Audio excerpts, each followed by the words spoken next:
All the way from Minneapolis. This is James Lileks, and he is a newspaper man. He's a blogger, blogs at Lileks.com.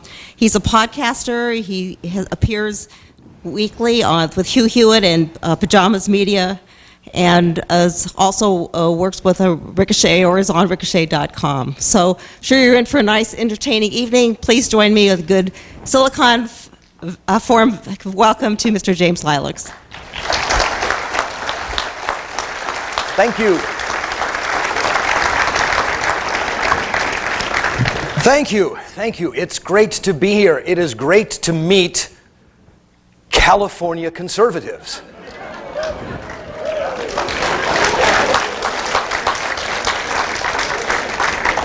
We have about this many in Minnesota, too. Now, being from Minnesota and not getting to California very often, I have to tell you this. I know this is something that you all know, but it's probably something that you're used to, and maybe don't think about it very much, and don't know how it strikes an outsider. But it was apparent to me within the first 5-10 minutes of being in this state that everything in every building causes cancer. Every place I go to warns me that something inside is going to cause cancer, and makes me ask, well, why don't you do something about it then? I go to my hotel and there's a sign that says, this product, like the hotel is a product, may contain substances that cause cancer or reproductive damage.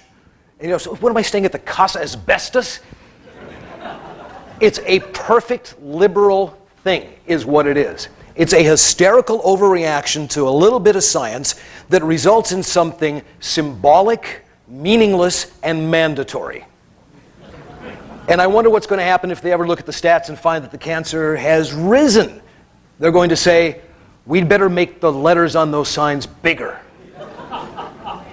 So, that's what living in a liberal state is like, isn't it? Something like that, you just absorb it into your daily life and you don't think about it anymore until somebody points out some ridiculous aspect. But it doesn't matter, because you love it here, and I understand why. I love it where I come from. I love Minnesota. But...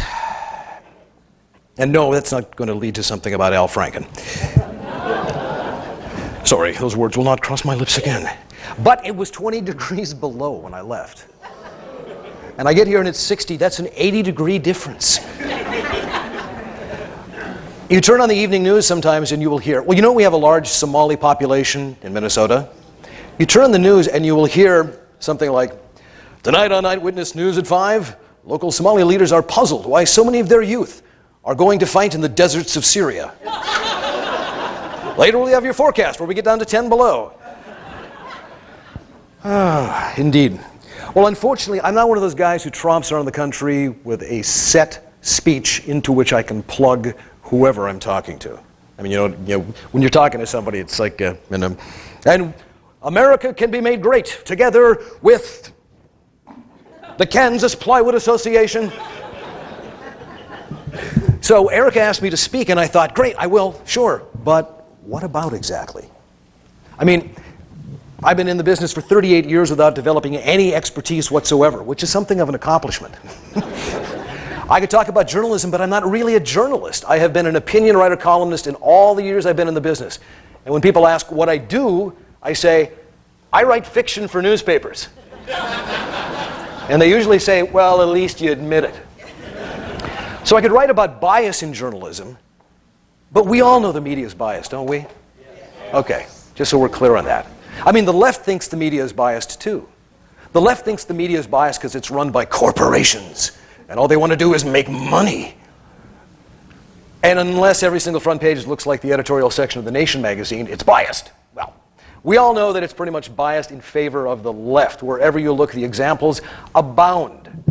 Today, the New York Times, I believe, had a story about how a new book says the Koch brothers' father built refineries for Hitler. And I looked at that. New York Times, really?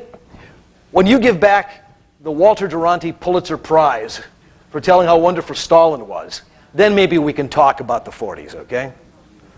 So I thought, well, how about talking about what it's like to be a conservative journalist, small L libertarian, here and there on social issues, pro-defense, pro-states, federalism, pro-Second Amendment, pro-First Amendment, one of those nut jobs, you know. What's it like to be somebody like that in a newsroom, which is generally a liberal place? Well, I'll tell you. It's great. It's fantastic. I have this little enclosure. They change the straw, the hay every other day. Come by with a little pail full of kale and tofu and put it over. And they've replaced the iron bars with these plastic sheets, like you see. Yeah? So they'll bring people up to see the conservative, and little kids will press their face up against the glass. And sometimes for fun, I like to rush the glass and say, "We need a 300-chip Navy!" And they spring back in horror. Think, man, if he'd escaped from his enclosure, he would have run through the newsroom and convinced us all to reduce the regulatory burden.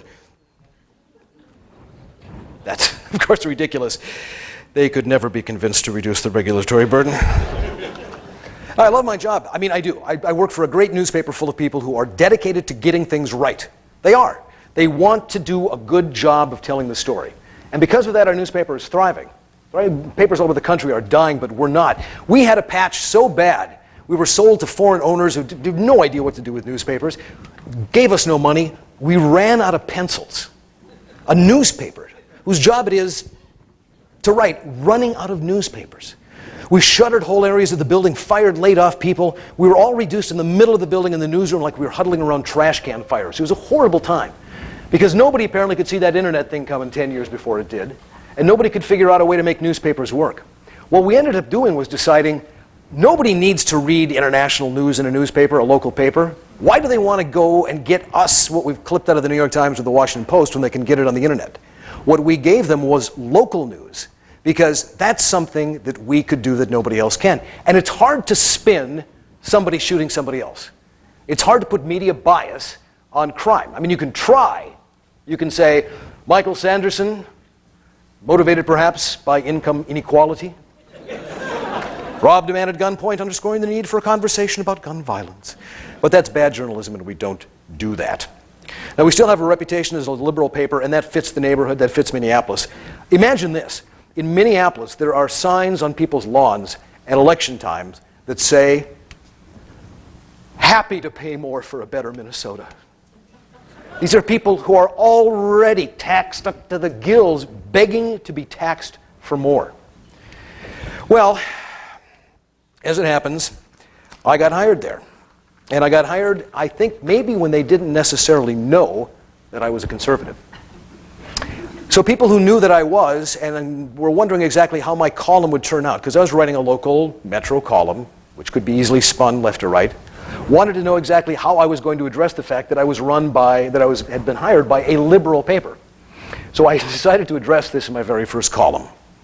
And I said, there are people who wonder what happens when you are hired by the Star Tribune, Pravda of the Mississippi, Izvestia of the Plains. They wonder if you have to get a tattoo of Lenin on your right buttock. And I wrote, well, it would be the left buttock. And that would be disrespectful to Lenin. I wrote nothing political whatsoever.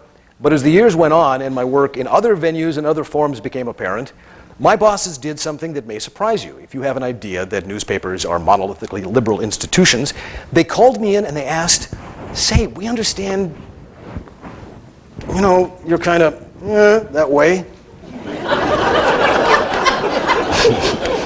Not that there's anything wrong with that, but we'd like you to write more conservative stuff in your column. And every time I smiled and said, heck no. And I'll tell you why. The Garrison Keillor effect. Garrison Keillor was absolutely beloved by everybody for his tales of Lake Wobegon and the Midwest. And then he got a newspaper column where he plainly revealed that he hated every single Republican in the world, in the country. And he would go hammer at tongs at them. So I thought, why then do I want to give up my whole audience by just appealing to some? I wanted to write to as many people as possible. So they would come back a year after that, and then finally one editor comes to my cubicle and he leans over and he says, with all the crazy stuff going on in this state, I think you could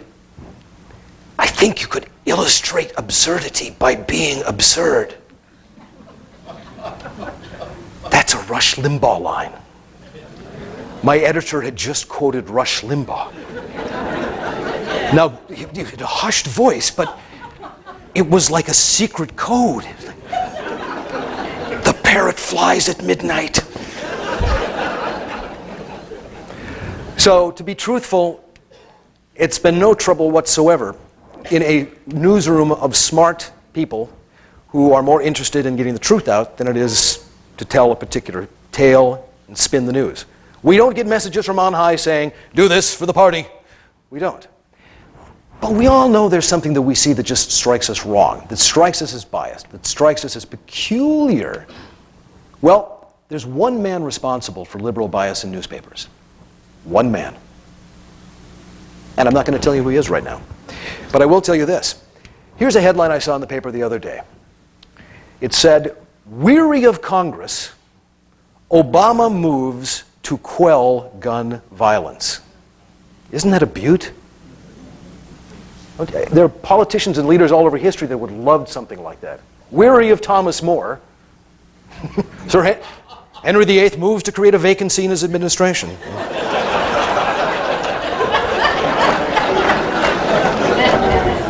By crossing Rubicon, Caesar reinvigorates debate over Roman traditions. Hillary Clinton finds solution to forgetting her email password at work. Now, was the author trying to put a particular spin by saying this? Because, I mean, that really is unique. Weary of Congress, as though that matters, as though whether or not the president is tired of Congress matters. Obama moves, which is a fairly anodyne description of an executive action, to quell is a word you'll only see in headlines. It's one of those words you only see in journalism. It's like fracas. You never see fracas or melee except in a headline. And if somebody can quell a fracas, oh, the headline writer is so happy. And what did he move to quell? Gun violence. Now, was gun violence going to be affected one way or the other by what the president did? No. But that headline is a beaut if you believe that the president's doing the right thing. Obama, weary of Congress, Obama moves to quell gun violence. Now, it could have been, well, it could have been many things. Was the author trying to put a pro-Obama spin on it? I don't think so. Sometimes you choose words because they fit. Executive action is a huge word to fit in a little headline. But it's possible that the author didn't think how those words would sound to somebody outside of his particular ideological bubble. And that's the problem with a lot of people in the media. It's not that they're trying to twist the truth, it's just that what we believe is terra incognita. They have no idea what we are talking about. They have no idea why we are talking about it. They don't know our ideas. They've never inhabited the other side. I'm guessing a few of you may have had some conversion at some point in your life. Started out liberal, went perhaps to conservative. Hands go up. You know what the other side believes, and you know why they believe it, and that helps to understand their argument. They don't report necessarily on what we're talking about because they have no idea what we're talking about. And this is one of the ways you get that whiff of bias. See, the left has generally been on the left since college, right? They have the same ideas that they did 20 years ago. And somehow, these ideas are either so strong they can completely withstand any contact with the real world, or they're just unshakable, and any single piece of new information they get can be incorporated into what they believed in college. Their ideas are unexamined. Their ideas are unobserved. They are bowling trophies up on a shelf that never get moved or dusted. And they move in a world generally in which there are two schools of thought. There is liberalism, which is what smart people think. It's not an opinion. It simply is the way things are. It simply is the truth of the matter, and it is how intelligent people see the world. And then there's all the crazy, stupid people around in this room here that believe the other stuff. That's what they think of us. That what we believe is not just another way of looking at things. It's simply wrong. They feel good about what they believe, and they feel good about what themselves because of what they believe. It is sufficient for them to intend to do good things regardless of what the consequences are. It is not sufficient to achieve them at all.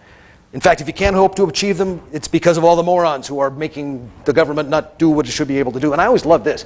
We're always told that the reason things are bad is not because the programs of the left don't work. It's because we haven't tried them enough. Don't you love that? We haven't tried communism enough. We haven't tried socialism enough. We haven't tried American-style corporatism, statism enough. Just a little bit more, 7% more perhaps, 9%, 10.1%, and then we'll finally get to that utopia. We never turn back at them and say, look at this country in which we live. Look at the extraordinary thing that capitalism built. And I'm not going to claim that this was pure capitalism.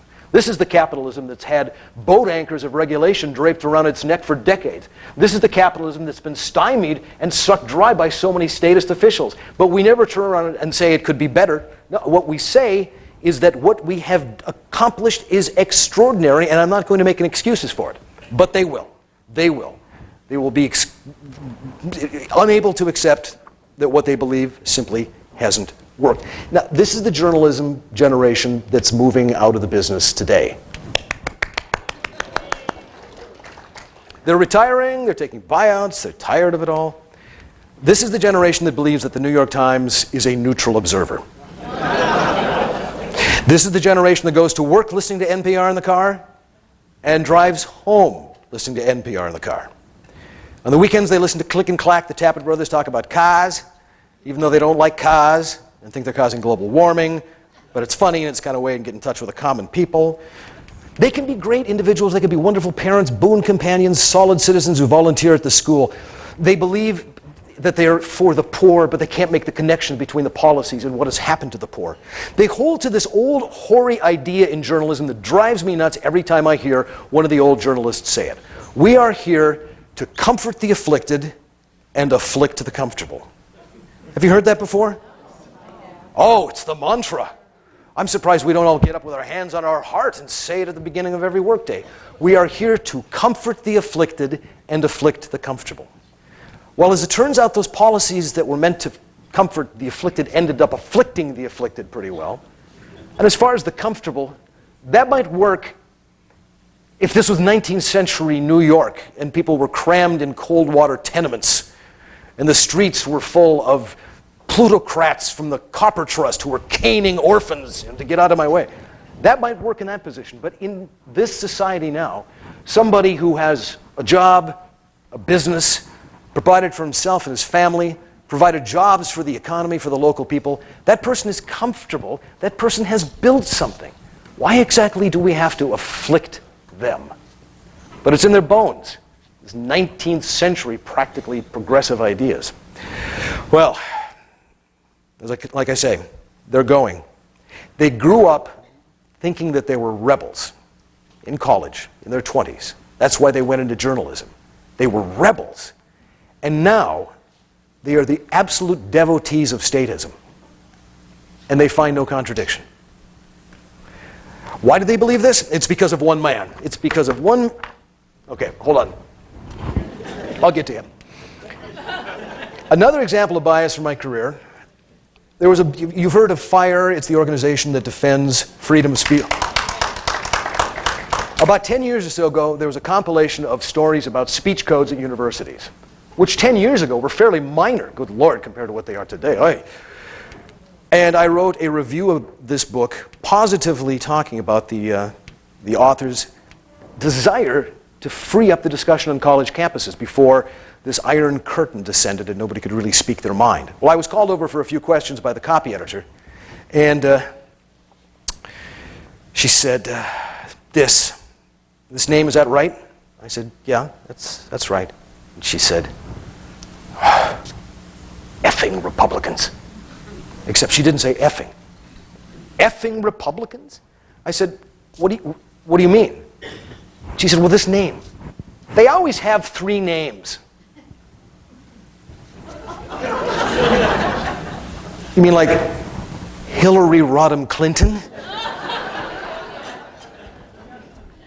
Lee Harvey Oswald? She said that she'd had problems like this when she went to school with speech codes.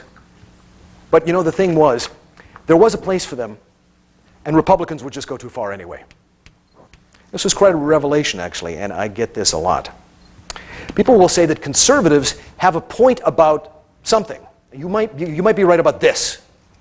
But they're not going to give you agreement with your reason for it And they're certainly not going to admit the reason why, and they're certainly not going to endorse your general worldview.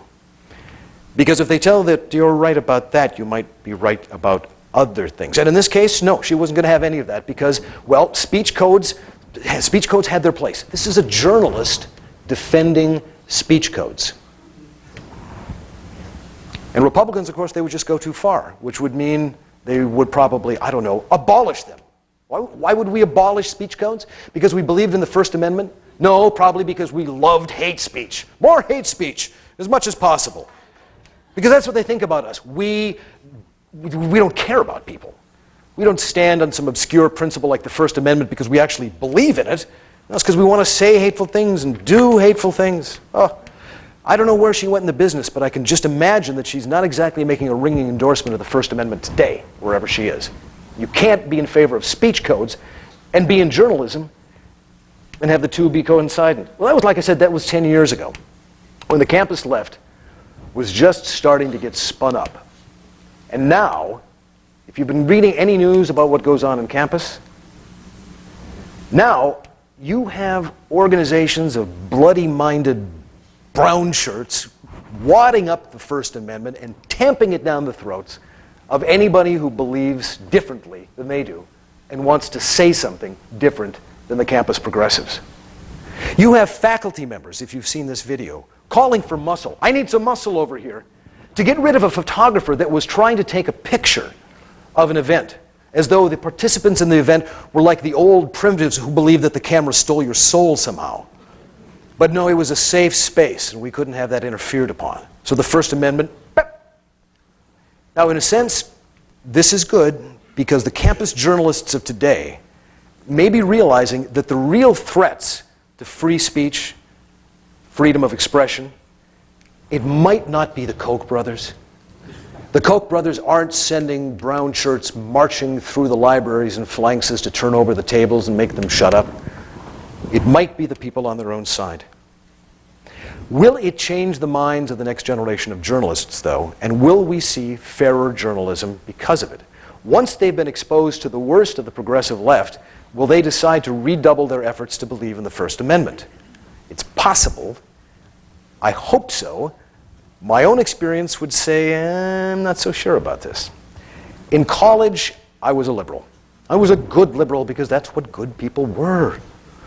We didn't have a liberal bias on our paper. It was just simply sensible. The conservatives on the campus were just those squares who wanted to eliminate fun. We were the interesting people. And we believed in all the right things. But the thing about being on the left is there's always going to be somebody crazier than you that's going to come along. Well, in the 80s, the left was having one of its periodic moral panics, and this was about pornography.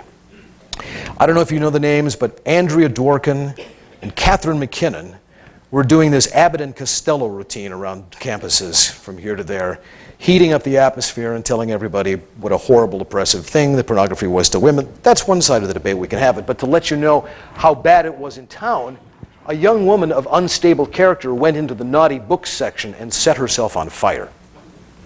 Into this climate, our newspaper dared to publish a rather full-throated defense of the First Amendment. In other words, we weren't going to get on the side of the protesters and say, you're right, let's just start banning stuff. We went for the First Amendment.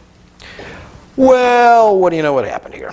In response, our offices were broken into, and the protesters left tampons smeared with red paint everywhere. Everywhere. Taped up everywhere.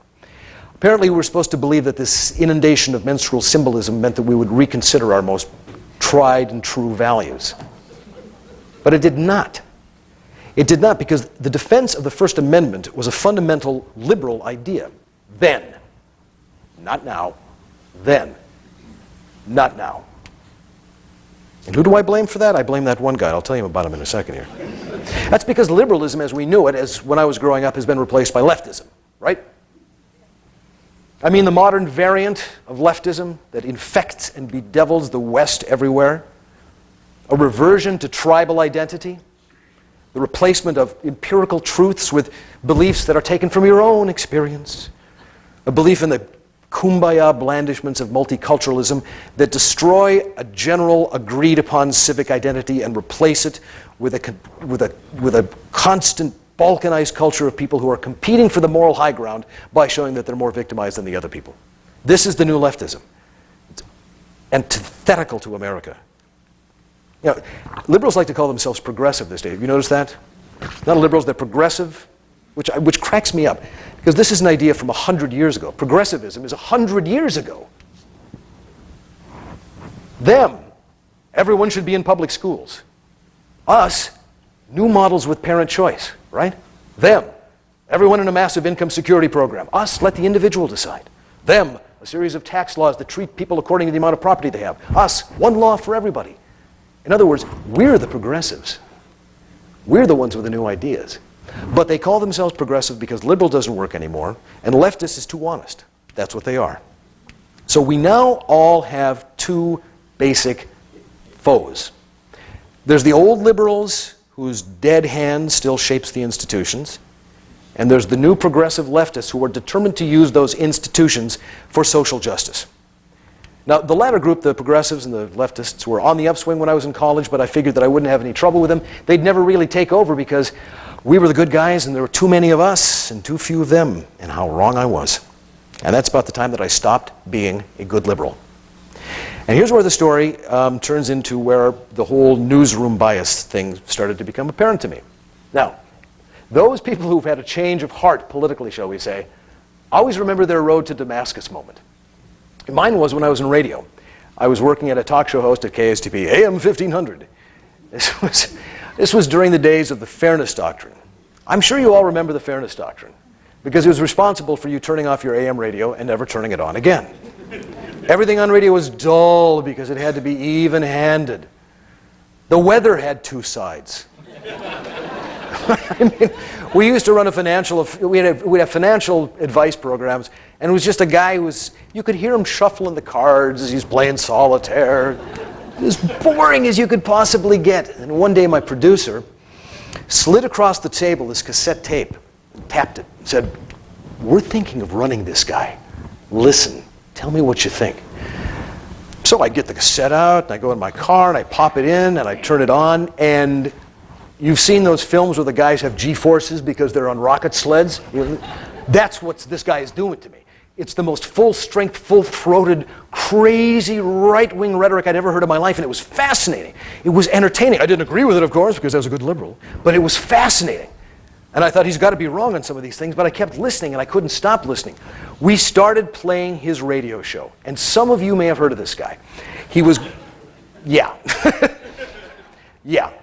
And Rush in those days was just getting started. And he came on my radio show and he talked for an hour to the audience. There was actually an hour's worth of Minnesotans who were conservative and wanted to talk to Rush. I went out to New York and I interviewed him, and I found him a fascinating, compelling character. And eventually, between listening to his show and kind of growing up and getting a house and a wife and all the rest of it, I realized that I had become one of those people. Well, what are you going to do about that? Here's the problem. A little while before I made the conversion, I'd accepted a job offer to go to Washington, D.C. to become a political columnist. I got this job from Deborah Howell, who was the editor of my paper, who was going out to run a series of newspapers called the Newhouse Syndicate.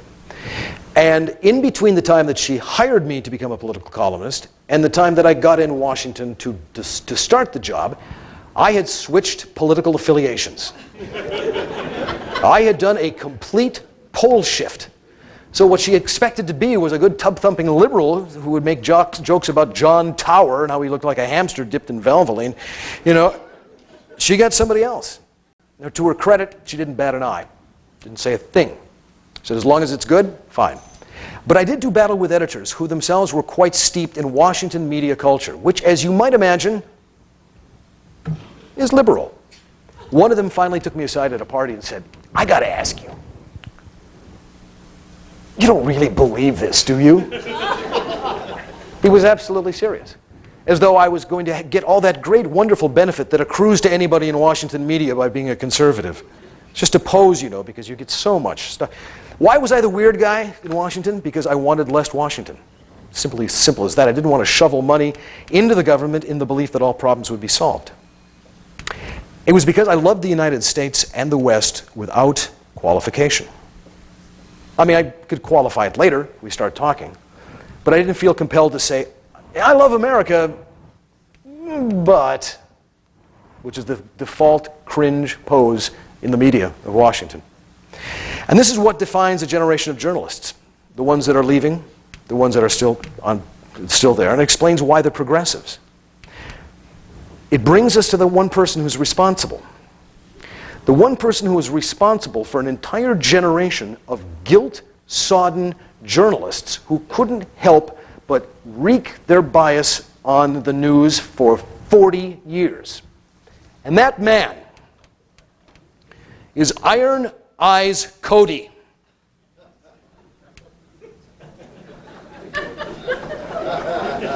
Oh, you know him.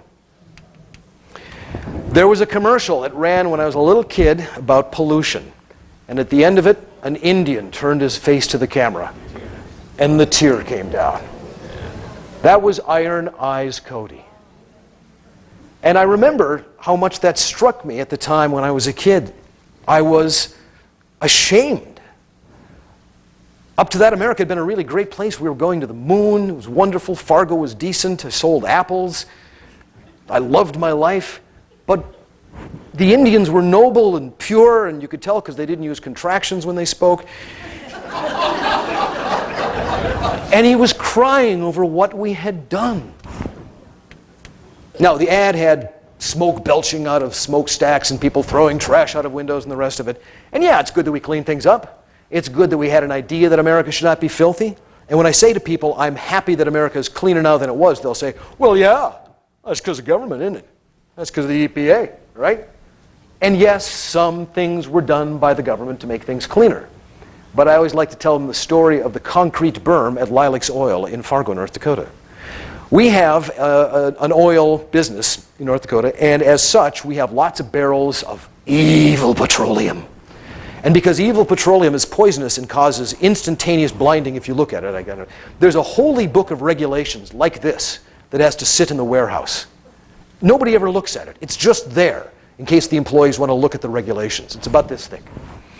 One year they came by to us and totaled up the number of barrels that we have and decided that if a tornado struck our facility and punctured every single barrel on our property, it would flood out oil, so we would have to build an asphalt berm this high to contain 100% of the oil spill at just a warehouse in the middle of an industrial area. That was 1 year's salary right there, like that. And because the contractor didn't build it enough and it was a 1/4 inch short, we got fined and had to do it again. So when people tell me about the wonderful things that the EPA do, I say, yeah, but for every one of those one regulations that said, you know, maybe you shouldn't toss a gallon of mercury in the stream, there's, I guarantee you, hundreds of asphalt berm stories that have taken money out of the economy. Anyway, Iron Eyes Cody. So I'm 10 years old, and I start to realize that pollution is bad and that the Indian is crying and that America is flawed and fatally flawed, perhaps. And then you start to become aware of everything else in the culture that is telling you this. 1968, 69, 70, ecology was a big deal. Do you remember that before it was environmentalism? It was ecology. And you could tell that it was cool because all the cute girls in middle school were drawing green peace symbols on their jeans. On Earth Day, we got a literal Bible of environmental stories meant to scare the devil out of us. I remember going to a Howard Johnson's restaurant, and I kept the menu, and I found it the other day, and it was all about ecology. And it had this little graph that said, if pollution in the earth increases the way it's been, by 1990, the sun's rays will be blocked. And it had a picture of the earth with clouds and arrows bouncing off. You're 10. You just want pancakes. And you're looking at the death of your planet. What was the right wing worried about at this time? Communism. Left. Oh, there's trash. And then came global cooling. Remember global cooling? Right. Those of us who are old enough remember. And they're trying to tell you now, oh, nobody really believed in global cooling. Oh, yes, they did. Time magazine, mastodons on the cover in Omaha, you know. If you go on the web, you can find a In Search Of by Leonard Nimoy, where they go and talk to the leading scientists of the day. The science was settled. The consensus was clear. The Earth, they've got guys standing there saying with core samples, there's no question, snow's going to be in Buffalo into August. They were dead certain of it. They completely believed it. Now, that wasn't necessarily something America had caused. That's kind of the way things were going. But it fed into the emotional temperature of the era, which was that there was something terribly wrong. And there was something wrong with America. And there was this guilt that we had as if we were ashamed to be free and prosperous. And it seeped into absolutely everything. Well, not everything. I mean, global cooling, what was the right worried about when they were talking about global cooling? They were worried about communism. Good for them. And then came an oil shock.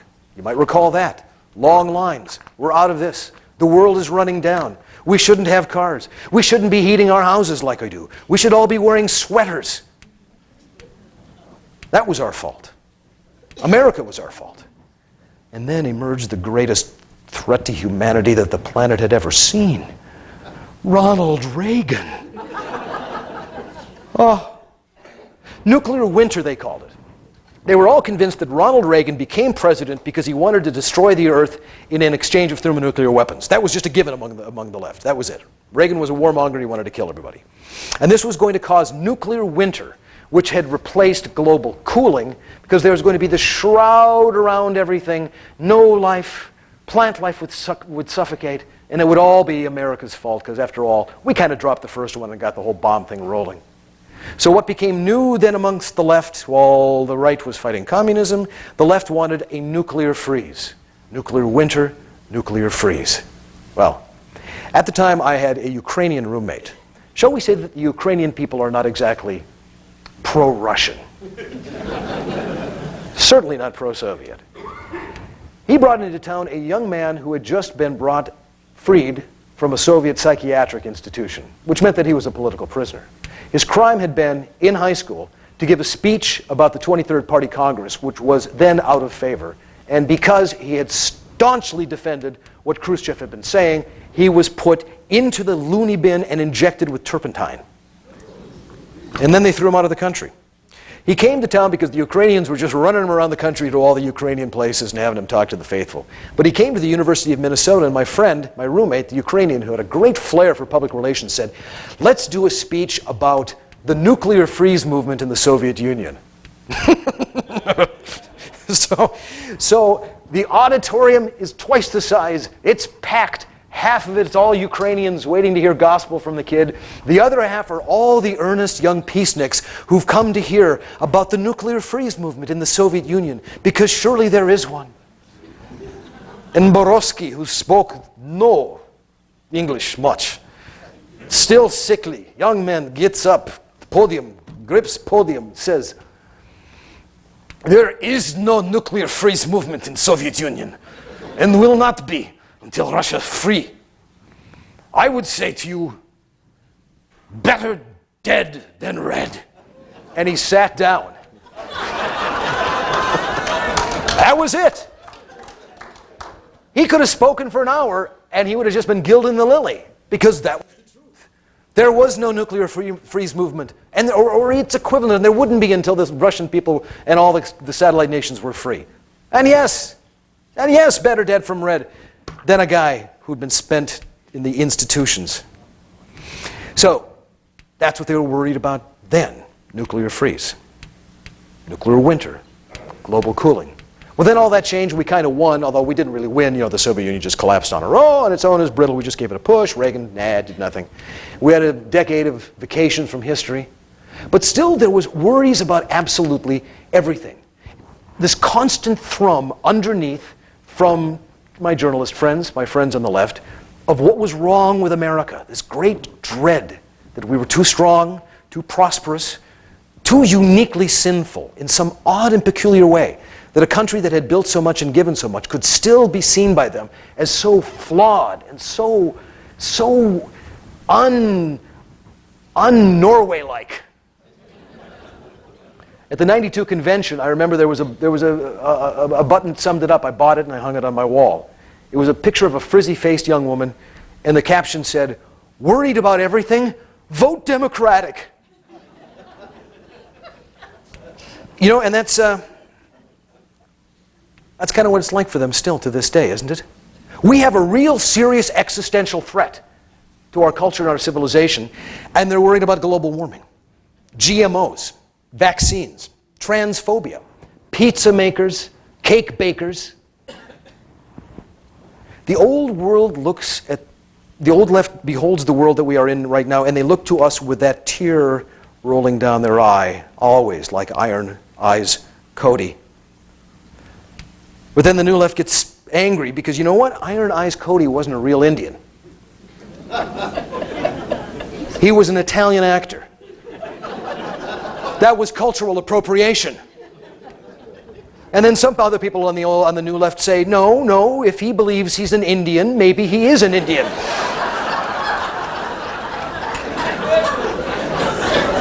We have to accept his truth because there is no truth but your own. Well, there's one other archetype of the type like Iron Eyes Cody, which you probably are familiar with and which always gives me a smile because I always see it in newsrooms. I really do. And it's the Rosie the Riveter woman. We can do it, right? It's beloved. Female empowerment, wartime dedication, the last war the left liked, World War II. We can do it. Well, it's the perfect leftist role model. They found that woman. They interviewed her years later, and she was working at a defense factory. And somebody came by and said, "You're pretty good for the propaganda," took her picture, put her on the poster. As she told the interviewer, she didn't really like the job at the war plant because she was worried that it was going to hurt her fingers for cello playing.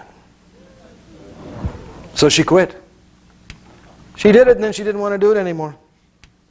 It's like somebody getting off at Normandy and saying, you know, there's a fighting chance I'm not going to be the trumpet player I was after I make it to the beach.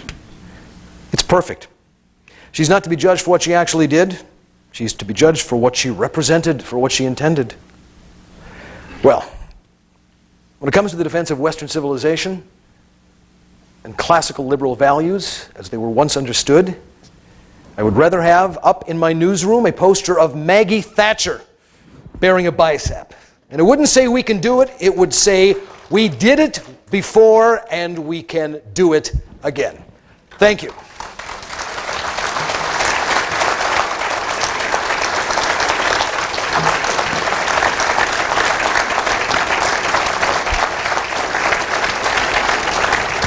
Now, what questions you can possibly get out of that rambling mass, I have absolutely no idea. But we have a few. First, we'll start off with something non-controversial at all. You have an outstanding radio voice. In your opinion, who are the great radio voices and voice artists today? Well, Hugh Hewitt is the finest radio personality today, of course. No, I'm on his show, so I have to say that. This will be on YouTube, and Hugh would give me trouble. To tell you the truth, I'm a fan of old radio, 40s, 50s, where sometimes the greatest voice wouldn't be what you'd think of, the most sonorous or the most baritone dripping voice, but just the greatest personality. So contemporary voices, I don't know. Like, for example, I'll listen to Mark Levin, and I don't think that he's necessarily a classic radio voice, but he can be a compelling radio personality. Dennis Prager is both the mensch and the great, and he projects a thoughtful air. Michael Medved projects an intelligence, and again, it's not necessarily the voice, it's the way that they're able to express their personality through the medium, which is really what makes a great radio person. Otherwise, all the great radio announcers would be famous for being radio stars when they were just actually announcers. Okay, thank you. Well, then I'll jump into general politics. California, which gave us Reagan to America and is pure blue now. Do you have a sense, could Minnesota ever turn purple? Minnesota, as I said before, gave you Al Franken, right? And I said I wasn't going to say his name, but I did say his name. Oh, that guy. But we also gave the country Jesse Ventura. How did that happen exactly? And we had Tim Pawlenty, beloved for two terms. Mark Dayton partially won, A, because I think everybody really feels like he needs something to do. Dayton's was the big department store in Minnesota that everybody went to for all the good stuff. and he's the last sort of public representation of this great memory of the state. So if there's that residual emotion towards him about that. But also, it's, you know, who knows what he'd be doing if he didn't do that. So we don't want to worry about Mark. We'll make him the governor so we can keep an eye on him.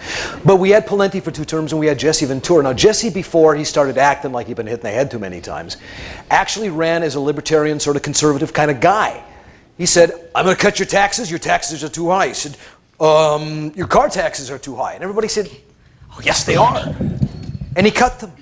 And he said he was going to give us fireworks. And he gave us fireworks. You know, and you'd have reporters who were worried that, well, doesn't this mean the children are going to blow their fingers off? And he'd just look at them and say, well, just be careful then. And you had to love him for that. Because he would, every time the press would ask him a question, he would throw this rhetorical baffler back at them. Well, you think they should go to Wisconsin and buy fireworks? Do you? You know, and then the media couldn't say anything because they were objective. So on the strength of his personality and a few conservative policies, he got into office. And it's a cautionary tale because he had no party. He had neither right nor left. He had neither the Republicans nor the DFL, the Democratic Farmer Labor Party, as we call it.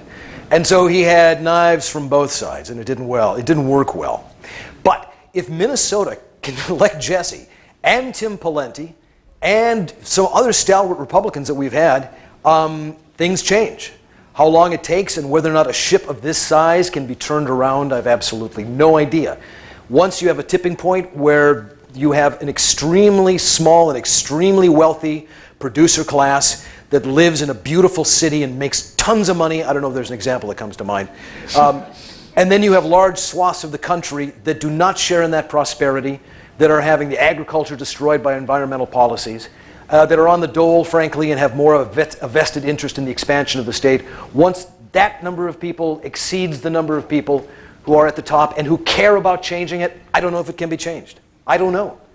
And I feel bad for California because this is the home of the last frontier, the great dream.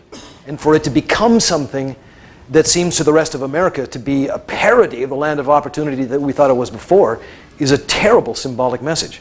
But if I worry about symbolism, I would be on the left. So anyway, good luck is all I can say. You're hard up against it, and good luck.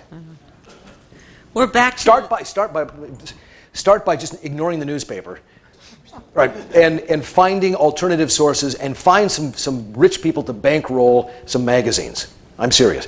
Some magazines are dying, some aren't, but if you can find publications that already exist that are out there some rich billionaire out here has got to have a conservative soul in his body and go and buy Us magazine or Shape. You know, right now it's a women's fitness magazine. Hey, you know, turn it just a little bit at a time. You know, so they start out thinking it's about diet and exercise. But there's a little piece about, you know, regulatory burdens over here. You know, then over the course of maybe 12 issues, turn it completely into the National Review. They won't know what hit them. We're sort of back to the world of the newspaper, speaking of which. This is interesting. In regards to endorsement for president, do you get to cast a vote as an editorial board member of your newspaper? Or does your newspaper make recommendations? We will, but it's not mine to do, and I'm not going to say at this time who I would vote for. Okay. I know that's a cop-out, but the truth of the matter is everybody has their preference, everybody's got their number 2, and everybody gets judged harshly on who their number 3 is. And some of your favorites are already gone, and I just don't know. So what do you care who I'm going to vote for? What matters is defeating Hillary. Yes, yes. Or Joe Biden. You just wonder whether or not that H logo, they're looking at it and saying, could we make it a J? You know, turn the arrow this way or that way. We were having a conversation before about whether or not we actually would like Hillary to be in the car on the way over. Which did we prefer? It's like those Powerball conversations, you know, if you want it. Would we like her to be indicted and drop out, or would we like her to lose in the general? And I'm in favor of losing in the general, because that is a complete and utter repudiation. And that's pretty conclusive. That's great. And then indicted, right. We can have our cake and we can eat it too, yes. That's right. Never happens. We have a couple questions that are sort of related. Have you ever been able to convince a liberal to become a conservative, and if so, how? And related to that, is it a better route, if either, to promote the conservative view and to promote the conservative view, is it better to keep making our case or just wait for everything to get really bad? Well, as for the first one, it is difficult to convince people to make the transition all the way over. They got to do that themselves. They really do. What you can do is every once in a while help them along. Now, some people are unhelpable. I had a friend in the 80s. Do you remember that the worst thing possible, the greatest crisis of the urban cities in the 80s, the urban cities, that's clever, was homelessness, which had never happened anywhere before.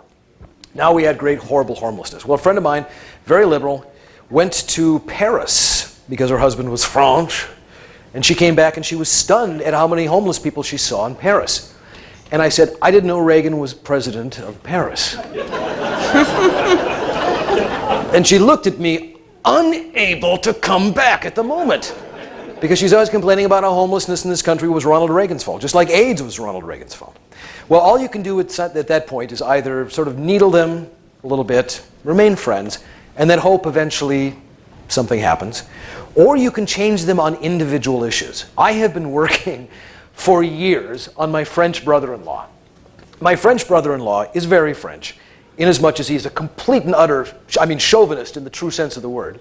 He is devoted to the French welfare state. He is completely capitalistic and acquisitional, as the French are. He believes the French are the highest civilization ever on the planet. He's a delight, and I love him. But man, sometimes we will have arguments where he's actually believes that French ability to project military power is equal to that of the United States. You know, the Charles de Gaulle had to be never mind. So, they do have good special forces, and I'll give them that. But I have been working on him for years, and this will be the one success that I have. He believes that we are in danger of destroying all the forests because we use printer paper and newspapers and magazines, and that we waste paper. He believes that the paper companies find a virgin forest, shave it to the ground, and then walk away, maybe salting the earth before they go. And I would say, Jean-Charles, this is their business. What do you think they do? They plant more trees. Really, they do. So he is so conscious about this that he insists on double printing everything. One of these days, after I keep feeding him statistics and this and that and the other, one of these days, he's going to print off something and hand it to me. It's going to be 2 sheets. And I will have counted that as the most I could have moved my French brother-in-law away from socialism. Now you're wasting paper like an American. As for whether or not it's better to let things fall apart, no. I have a 16-year-old, she'll be 16 this summer. I have a daughter. I want her to grow up in America that is identifiable as the one that I did.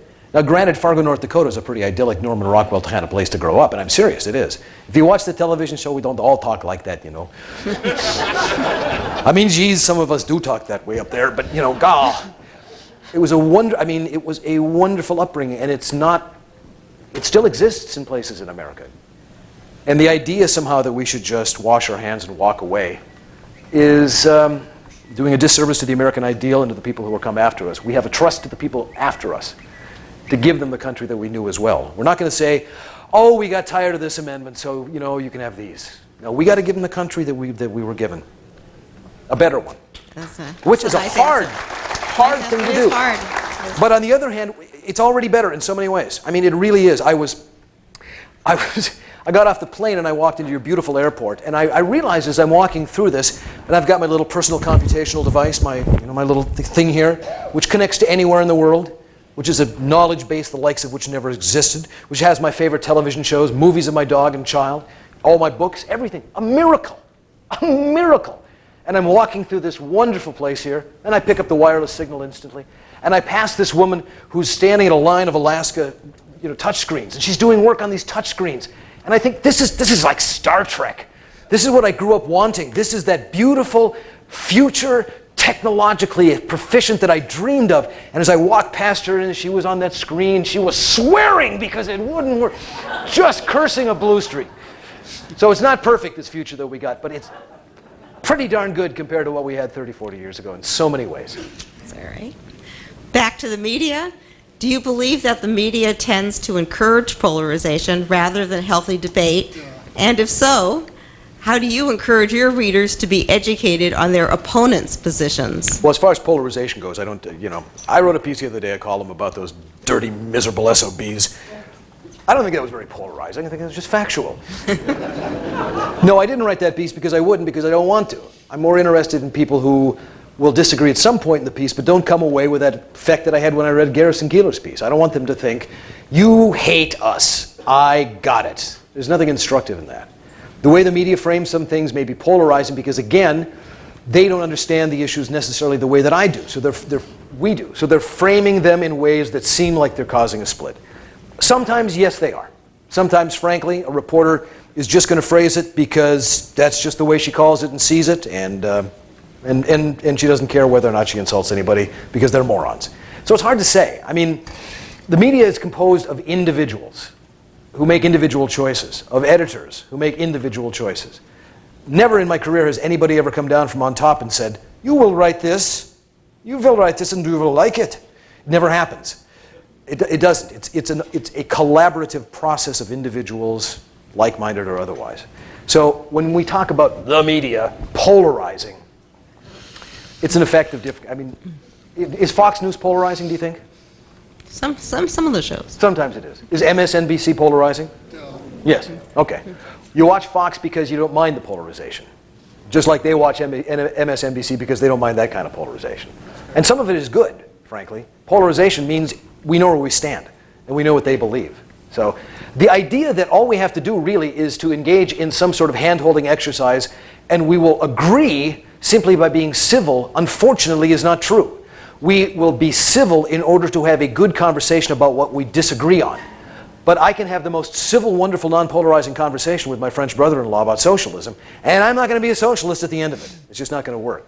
So sometimes we do have to worry about tone, but what's our ultimate objective? People, as in my instance and in so many others, aren't changed by the arguments in a newspaper. They aren't changed by the arguments that they read. They're changed by something that happens in their life. There's something that goes against the grain of how they apprehend the world and causes them to reevaluate what they think. That's why it's an individual thing, and it's usually a reaction to something that happens. Says me. What do I know? We have a semantic question here. What is the difference between executive orders and dictatorial powers? I don't think the second one's a real necessarily thing, but you might have fun with it. Well, you can complain about executive orders in the newspaper, and you'll have your head the next day. We live in a country where we can still debate and argue and be mad about these things and engage in arguments with our friends on the left who will say, well, Bush signed 334 of them. My favorite is there's this thing going around right now about Eisenhower. Eisenhower signed an executive order to desegregate the schools.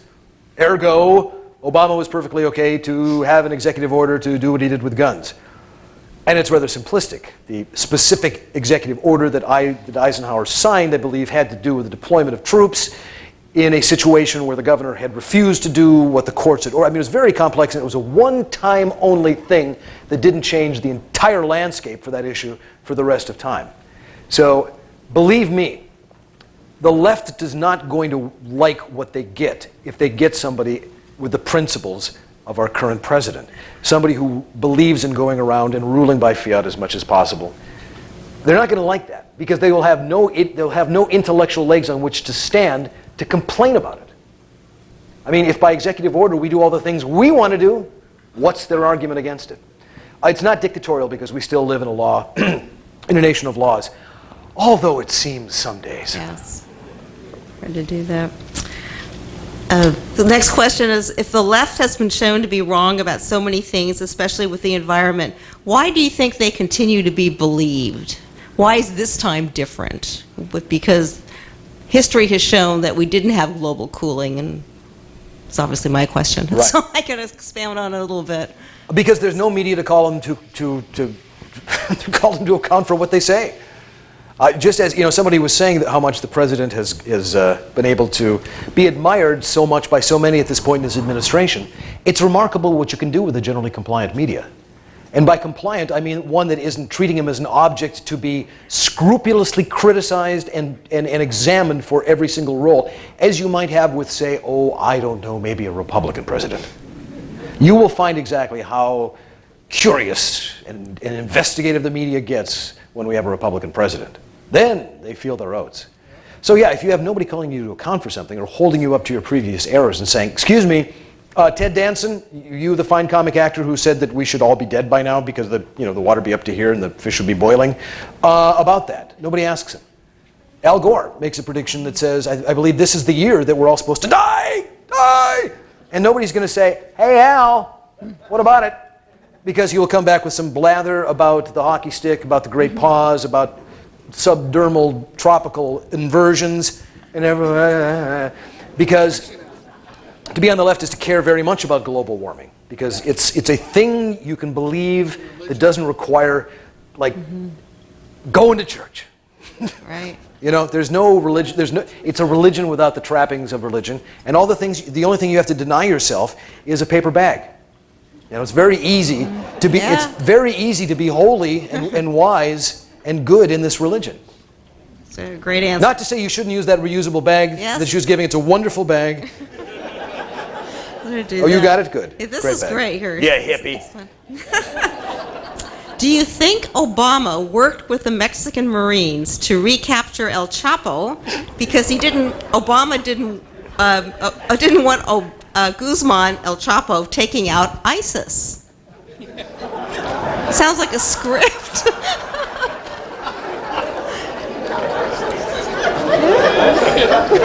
That's what they want you to believe. It's really the underground lizardoid people who, in conspiracy with the Bilderbergers, have arranged. No, I haven't the faintest idea. All I know is that if I was a guy with millions and millions of dollars and submarines and planes and armies of guys, and I ended up back in jail because I talked to Sean Penn for Rolling Stone, I'd feel like an idiot. It's a creative question, though. Maybe the last one here kind of touches on something you've asked. We spoke about a few minutes ago. Some of us think that by spring, a few months away, Joe Biden and Elizabeth Warren will announce they have decided to, in quote, save America, end quote, by being the Democratic ticket. What do you say? Well, there's a disconnect between saving America and being the Democratic ticket. Yes, that's for sure. And when you said that Joe Biden and Elizabeth Warren would join, I was thinking that elope would be next. If that's the case, bring them on. Oh, by all means, that would be a dream. But I don't think it's going to happen. Let me put it this way. I was in Washington during the 90s, and I was reading papers during the 90s, and I've been watching the Clintons for some time. And I don't know how to put this, but, and I'm going to give you a little insider DC Beltway kind of know-how here. The Clintons, they get away with stuff. Thank you. Oh. Okay.